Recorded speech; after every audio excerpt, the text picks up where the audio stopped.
Salvation Army band, followed them across the land, cried for crowded streets full of garbage men. Seemed to say us with the gang trucks that shine just like the first time we fell in love, but it'll never feel the way it was when we were kids again. So let's hang you all the lights, the moon strikes your heart with a silver spoon. Extermination plan from June is the music of your favorite tune. This country's dead, Maria, come on, let's go dancing tonight. But if you want to feel the Holy Ghost, then join the band and burn your clothes, cause the last great hope of rock and roll ain't some Barbie doll on a stripper pole. I know every word to your first CD. I would marry you tonight on them streets of Galilee. Yeah. So desperately you kiss my face like you're from another time or place, a memory I cannot seem to trace at all. But triumphant to go back into town like the circus, and what a juggling clown, a fighter for a critically acclaimed artist who can't even draw.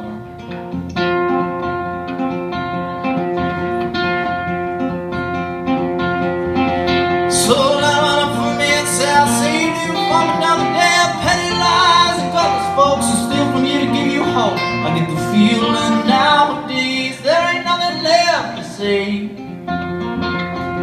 So won't you know the cannons so far without a space from inside my car, cause we all used to dream so hard, but nowadays we're all too sick and tired. I've cried so much, my dear, the tears are like a sea.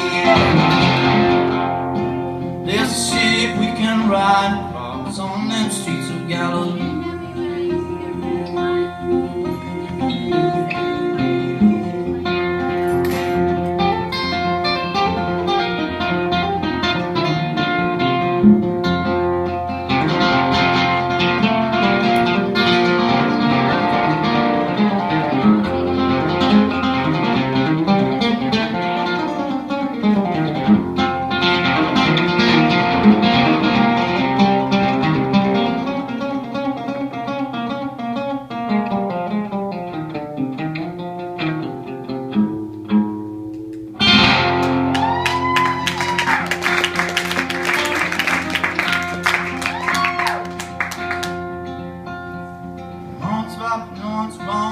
We all went here for the outbound, and I ain't never had to wait so long to get blowed up.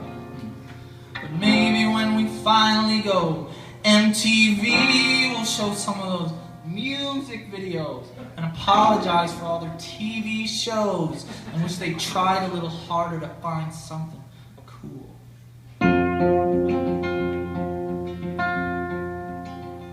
I guess I don't really watch TV, but I know I would if I could see it be put laughing at misery, just like it's 1963. And baby, you gotta know I loved you even way back then. So won't you take my hand and have a beer over Milwaukee's town? Hell yeah, and I promise to hold you up my love, so you can see the singer take all his drugs. I have not felt so good since 1993.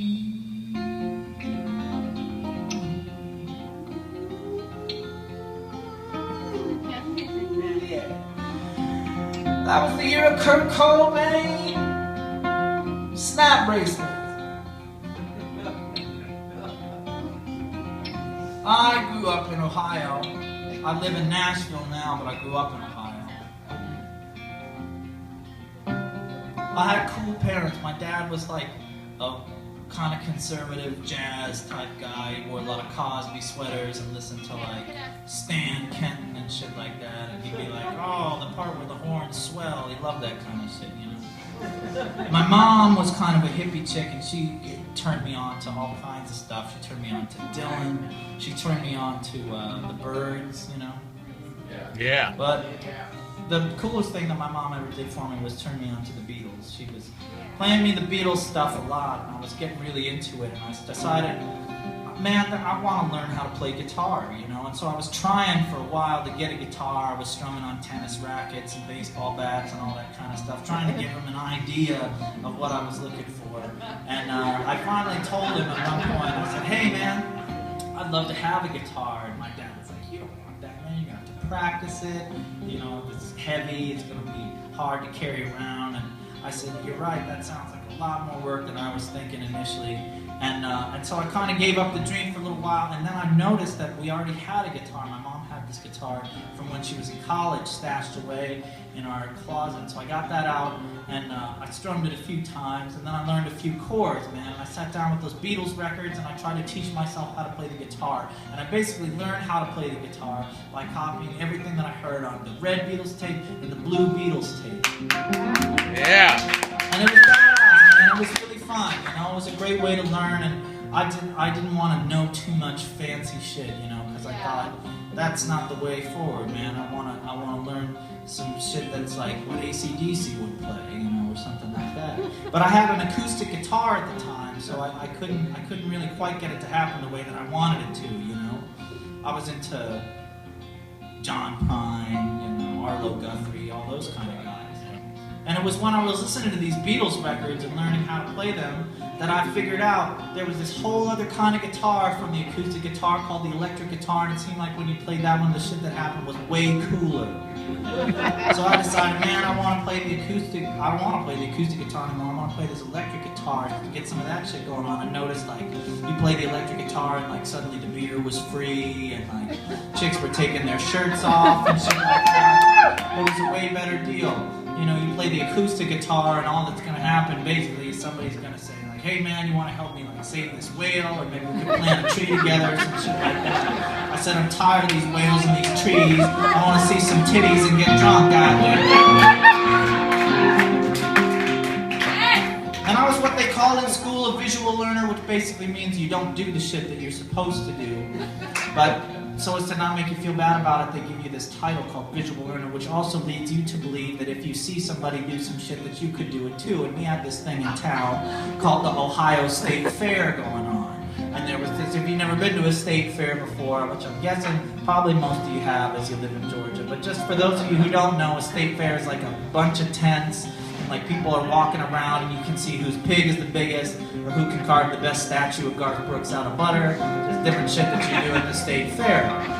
They had a musical guest who was billed only as the Motor City Madman. I'd never heard of him before, but being as we were living in the age of technology, I looked him up on the internet and I found a picture of Ted Nugent wearing like a loincloth and a headband and carrying around a crossbow.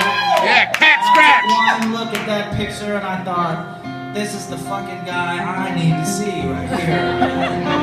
And so I went down and saw Ted Nugent play, and he did Cat Scratch Fever and all the hits. It was so badass. And then he left the stage and came back on the stage for what they call in the music business an encore. It was at that point in time he played a song I was entirely unfamiliar with called Asshole, which is basically where that dude just sings about different people he thinks are assholes, and then one by one his road crew brings out a life-size cardboard cutout of each and every individual he's singing about, and he shoots them through the heart with a flaming crossbow in front of everybody.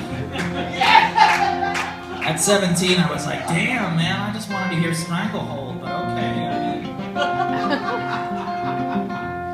You know how it is. But my brothers and sisters, I'm not telling you this story to bring Uncle Ted down. He's out there doing his thing that he does. You should do whatever you do so long as it does not hurt anybody else. I believe that. These are some strange times we're living in. And now's as good a time as any to start yourself a good revolution. I'm not talking about the kind of shit where you need to shoot a flaming arrow at a piece of cardboard to get your point across. I'm talking about the kind of thing you can do in your own bedroom with a couple rock and roll posters on your wall and a six-pack of Mickey's Big Mouth. That's how we used to do it back in Ohio, back in the day. I want to thank my friends Tim Easton. I want to thank Courtney J. I want to thank Eliza Rickman. I want to thank all you guys for coming out and supporting live music, letting us play for you tonight here in Decatur, Georgia at Eddie's Attic. It's been a beautiful evening. I want want to say thank you so much to all y'all. We got CDs in the back. Mine are $5. Everybody else's are probably more expensive, but they're probably also worth it. So pick some shit up on your way out the door. Thank you so much for sitting here with us. We appreciate it.